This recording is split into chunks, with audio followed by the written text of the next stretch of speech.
Tonight in News Extra, the man who committed what may be the crime of the century. His name is John Wayne Gacy, convicted of killing 33 innocent people and destroying hundreds of lives. He's never talked to anyone about the case until tonight.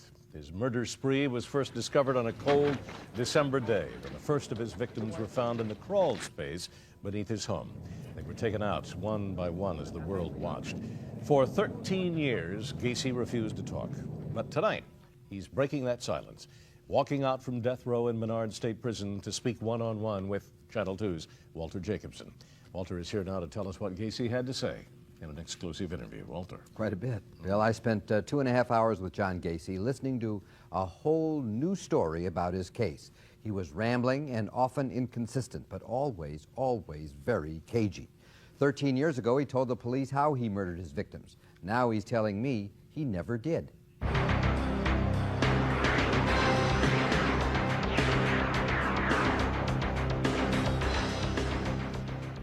People don't want to know the truth and the honesty of it.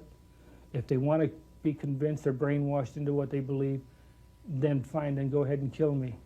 But vengeance is mine, saith the Lord, because you will have executed somebody that didn't commit the crime.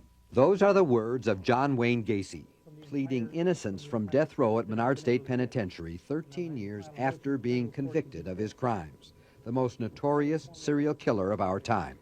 When they paint the image that I was this monster who picked up like these altar boys along the street and swatted them like flies, I said, this is ludicrous.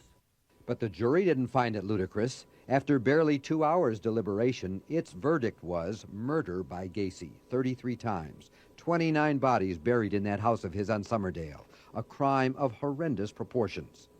In the crawl space underneath, bodies covered with lime and encased in plastic, dug up a few days before Christmas and carried into the December cold, one after another after another. But despite all this evidence, he says he has proof he didn't do it. Here's one of dozens of examples of what he calls proof. I've taken 3.5 hours of truth serum, and under sodium amytal, the maximum amount that I could have, it shows that I have no knowledge of the crime whatsoever. Never have had. But this is where his attempt to change history, which is what he thinks will get him a new trial, begins to break down. There is no proof anywhere that he ever took truth serum. Now, it's not only a matter of physical evidence, it's a character issue as well. Many times during our interview, he tried to portray himself as a good guy, an ethical, hard-working family man.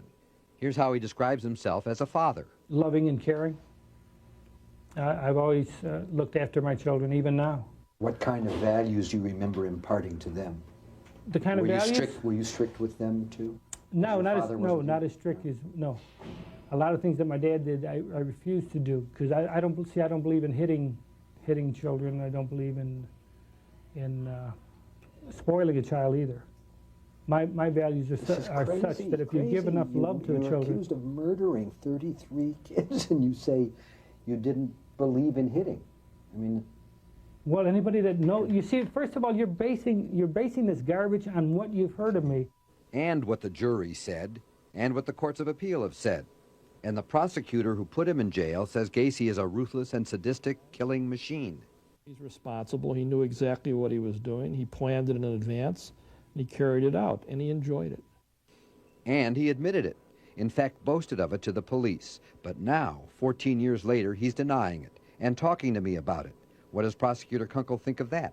He's a desperate man. He's going to die in 2 or 3 years. He's going to be executed when the law is finally carried out. And he'll clutch at any straw. 2.5 hours of clutching at straws, cunning and manipulative denials. But if you listen carefully, you catch him slipping up. About John Bukovic, for instance, his second victim. What happened to, what happened in the Bukovic case? Where was he picked up, and how did he get to the house, and what happened with him? I don't want to go into the other, the 5 that I know about. Just take it that I didn't. Bukovic is not one that I killed, so I don't know nothing about him. The little bit that I know about him is that he was an employee of mine. See, when you look about this recall business, and I'm not a prosecutor, John, but you just I know said you're not. Bukovic Wait a minute. is not one that you killed, which suggests that maybe in fact there were others that you did kill. I mean, I'm not... Okay, I'm sorry if I led you to believe. No, strike it then. That is wrong. But it's too late to strike it. There are others he killed, children he lured into his home anyway, who didn't get out alive. When he was arrested, he told the police what he did and how he did it, with a rope that he used as a tourniquet. Now he says he didn't do it, and shows me his rope trick to explain how the police misunderstood. That and more of what he's twisting into his pleas of innocence tomorrow. Linda, Bill? Fascinating, Walter. We've heard an extraordinary story told by a desperate man. John Wayne Gacy is trying to rewrite history and retry his case. Tonight, Gacy's story focuses on the house on Summerdale. For years, it was his home. As Channel 2's Walter Jacobson is here to tell us, it is the center of Gacy's case and all of his alibis. Walter? Linda, as you know, it was the house on Summerdale that he buried 26 of the 33 bodies. It was his home and his office as well, and he now says there was so much going on inside that house that any number of people could have been involved.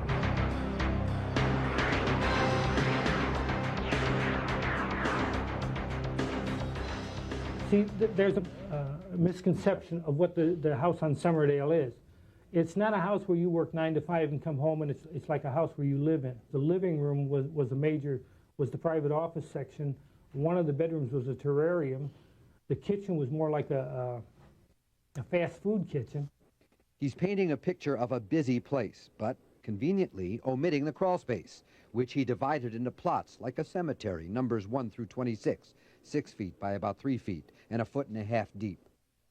That was under the house. Up above 8213 West Summerdale was not only where Gacy lived, as he says, but headquarters for his company, PDM Construction, and a flop house for PDM employees, upon whom Gacy is now laying the blame for the murders. We have always contended there's others involved. At the time of my arrest, there was 4 other suspects. 3 of the suspects that we knew that they knew then was Michael Rossi, David Cram, and Philip Paskey, all employees of PDM Contractors, all with keys to the house on Summerdale. And they had friends, Gacy says, and friends of friends, as he weaves for me an alibi. There was Michael Rossi, for one, who worked for PDM and actually lived there during the time of the murders. Gacy and Rossi socialized in the house with Johnny Zick, victim number 3, the night he was murdered. I met him the night he was killed because I met him with Michael Rossi. I had a drink with the 2 of them, and then I left. And when I next seen the individual, he was dead. Where did you see Why him? didn't I say something about it? Because it wasn't my business, and I stayed out of other people's business. Where did you see him dead? In the house on Summerdale. And did Rossi tell you who had killed him? No, Rossi didn't say nothing. Rossi was sleeping on a couch. I just left. And how did he get buried? Do you know? He was buried in the crawl space. When I come back, he wasn't there. So, Walter, that's your guess as to who put him in the ground in that. Gacy finds a corpse in his living room and doesn't say anything because it's not his business? Well, if you don't believe that, he has another story about being so high on drugs he didn't know what he was doing. No, I started back in 1984. I started taking 10 milligram of Valium, and by the time 1978 came around, I was doing 130 milligram of Valium. But then I was moving 80 jobs a year, and I was working 16, 18-hour days, and I just had to have something to take the pressure off. So the next thing people wonder is what about the smell in the house of decomposing bodies? Gacy has a lasso opso story for that. When I was arrested, they claimed, well, there was a putrefied odor in the house. And I contend that was a lot of hogwash, too, because one Officer Schultz claims on the 18th or on the 19th that as he came into the house, we had come into the house, and my little Lhasa Apso was in the house. And, of course, he had been locked in the kitchen, you know, all day. Well, a little puppy, he piddles, see, and while he's piddling and while he is doing his business on the paper and that, you can imagine what it smells like if you go into a closed room. And when the heat came on, as soon as the heat came on, it'd give you, you know, that strong feces odor. Or if not the dog, maybe just the house itself. How about the sump pump? You know, I found it as odd when we bought the house that a house with a crawl space would need a sump pump. But then I learned the first time it rained that this ground gets wet under there, and then the crawl space actually floods up to a foot deep in water. And then as it recedes, it puts out a musty odor. There was always a musty odor in that house. These excuses, and the ones we've heard all week, are the bases for Gacy's appeals, which are expected to go on for another 2 years, maybe 3. before his death sentence is carried out. What have 13 years of thinking about that done to John Gacy? Nothing, he says, nothing at all. I'm just as lovable and jokeable as I was back then. You know, I don't sit around worrying about the death penalty or things like that, no. How could you not? If you believe you've lived your life the right way, then you do not have nothing to fear, in my case. You're not worried about facing God? No. I'm fairly comfortable with him. I've been at the Catholic services, I'm the server for the priest for the last 10 years. I have no qualms about doing that. I've had confession, I have communion, and I am at peace with myself. That's what he says, that he's at peace with himself, but he seemed to me, to be highly agitated and very frightened about death. He says he's religious, so how could he not be afraid of death or what'll happen to him after death? Clearly, John Gacy's afraid enough to be doing whatever he can to avoid his execution, making up new excuses, denying his involvement, trying now to involve others, anything to open his case and prolong his life. But given the facts of the case, no matter what... 3 times, 33 families forever changed. Tonight in News Extra, the victims of John Wayne Gacy. For the first time, Gacy is speaking out about the young men who died and the loved ones they left behind. And as you know, he is talking exclusively to Channel 2's Walter Jacobson. Walter? Linda, John Gacy talks about his victims like so many numbers on a scorecard. He seems to have no feelings whatever about them as human beings.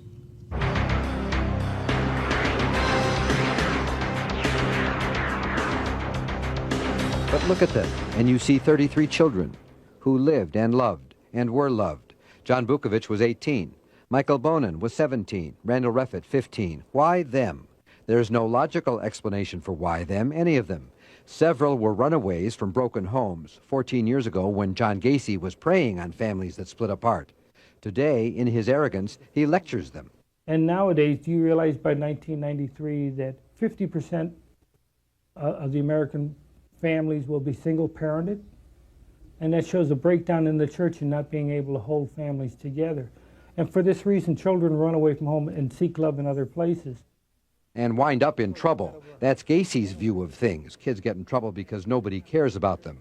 Gacy got in trouble when, after 32 victims, he strangled Robert Peast, an all-American, clean-cut local kid whose disappearance attracted police. Such carelessness is typical of a serial killer. By the time they've committed 10 or 12, they are very, very laid back. By the time they commit 20, 15 or 20, they start getting careless, cavalier.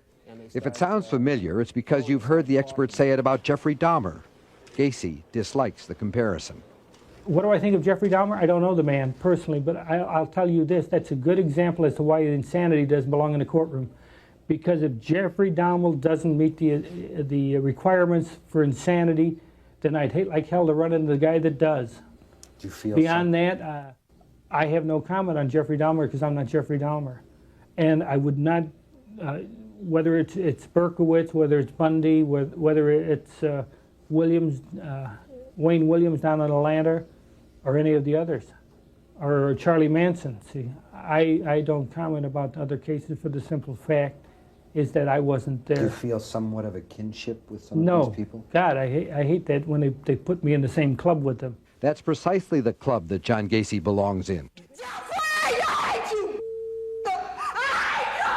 And the pain felt by Dahmer's victims is still felt 13 years later by the families of Gacy's victims. When you have a child taken out of your life, it is like a little pieces taken out of your heart. You can never forget it. Everything keeps revolving back to the day when he did this or he did that, and we reminisce. Dolores Nieder, courageous mother, still in the same house on the northwest side of Chicago. 13 years remembering Johnny, who was a Marine and then studying to be an accountant. Like others, he went to Gacy's house for a job and never came back. About which John Gacy expresses no remorse whatever. On the contrary, he says he's a victim for being found guilty, the 34th victim, and he says the families are victims because they don't know who the real killer is. I'm not only the victim here. I might be the 34th victim, but there are other victims to this crime, and that is the family. Because if I know that I didn't commit the crime, then I have been given the injustice, and so has the families. And nobody gives a damn about the families. As though he cares, which clearly he does not. And when the families insist that John Gacy pay for his crimes with his life, his real feelings come out. That one mother that gets on television all the time who thinks I should be given 33 injections, I think she ought to take 33 Valiums and go lay down. She goes on Geraldo show and all these other shows talking about, I think it's Maori, I think is the name. Her Marine son. Her Marine son, if her Marine son was so great, what the hell did he run away from home 12 times? Not enough for him to be murdered. I know that. He's also lying. Johnny was not a runaway.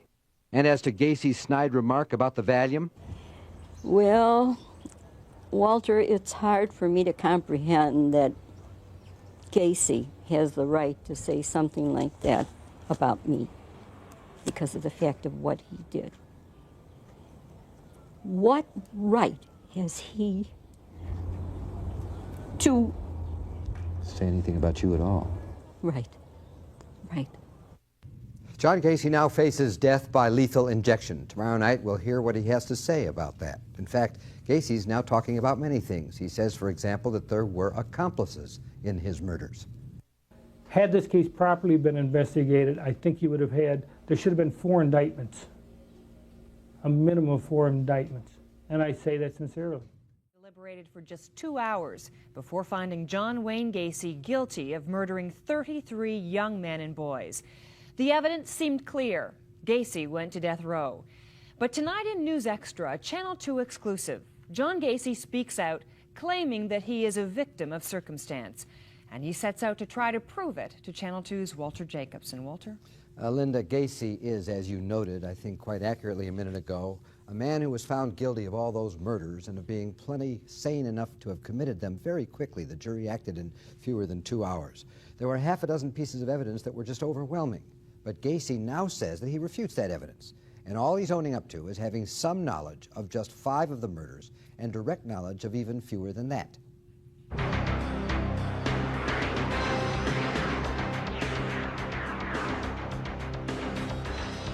If you want to charge me with anything, charge me with complicity in 2 of the murders.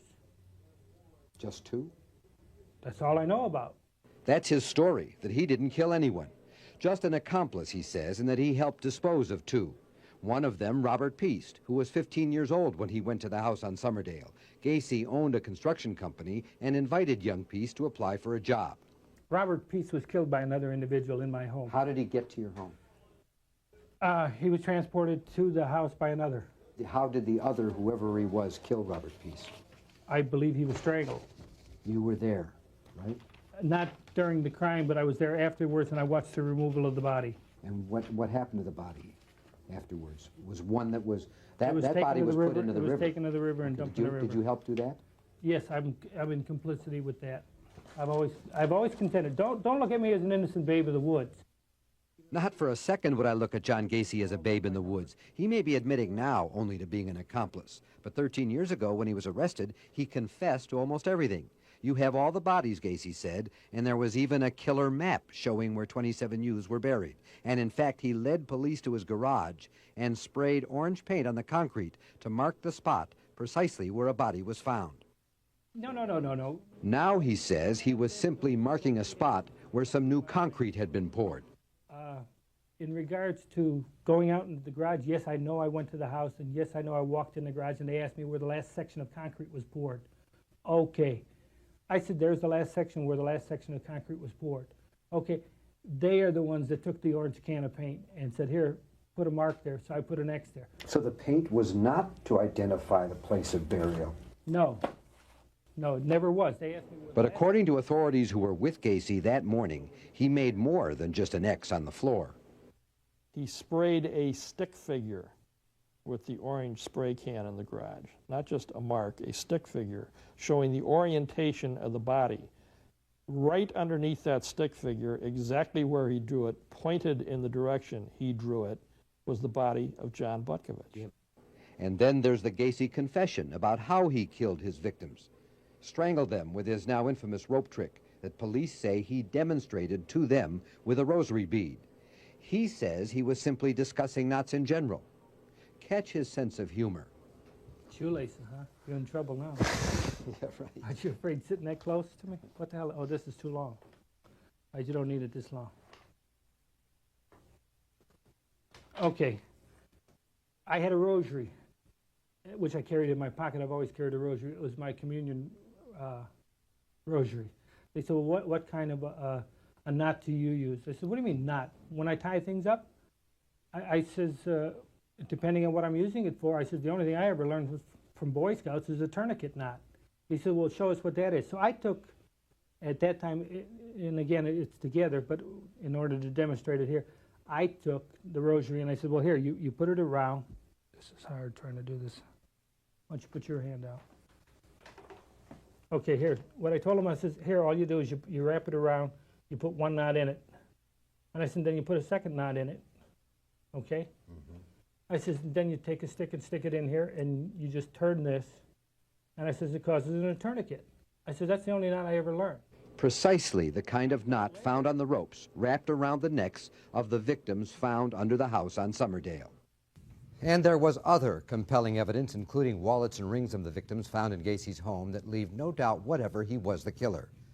But what is it that made him do what he did? A look at the mind of a serial killer tomorrow. Linda and Bill. Extra, a portrait of a killer, paintings and diaries that provide a frightening view inside the mind of the worst mass killer in American history, John Wayne Gacy. Tonight, Gacy talks exclusively to our Walter Jacobson and reveals a part of his life that most of us have never seen. Walter? Linda, there are personality traits that are common to mass killers, including arrogance and cunning, and enough cleverness to kill many times without getting caught. John Gacy has all those traits, and then some.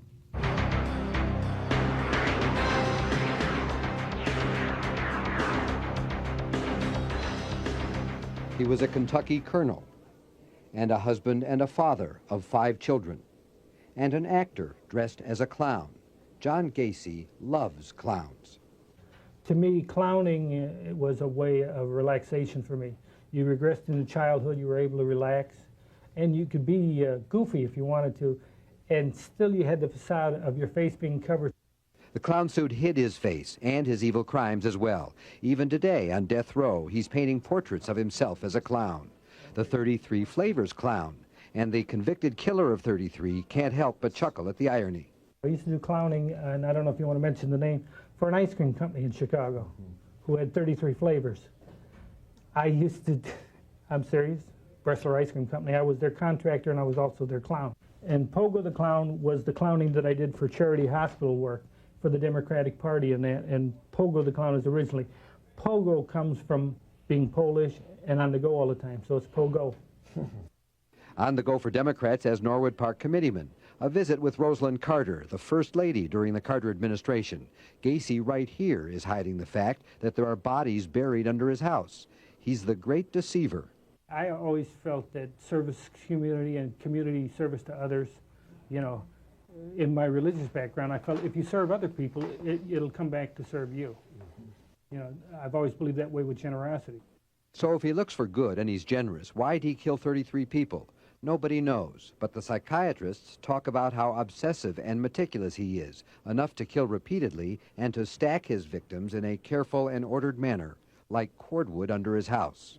Even now, he's obsessed and meticulous with his life. What's your life like? Day to day. I live it day to day. What do you mean? If you want to know what my life is like, I log it every day.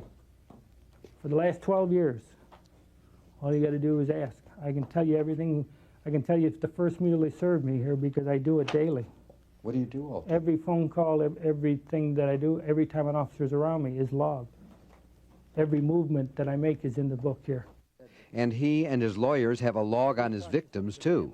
Everything they did before they were killed. You know, when I tell you I've got background information on it, we took each one of them by, we took each one of the victims, and this is by their names or by their indictment numbers. And what we did with each one of them, we did profile sheets on them. We wanted to know what this kid was into, what his background was.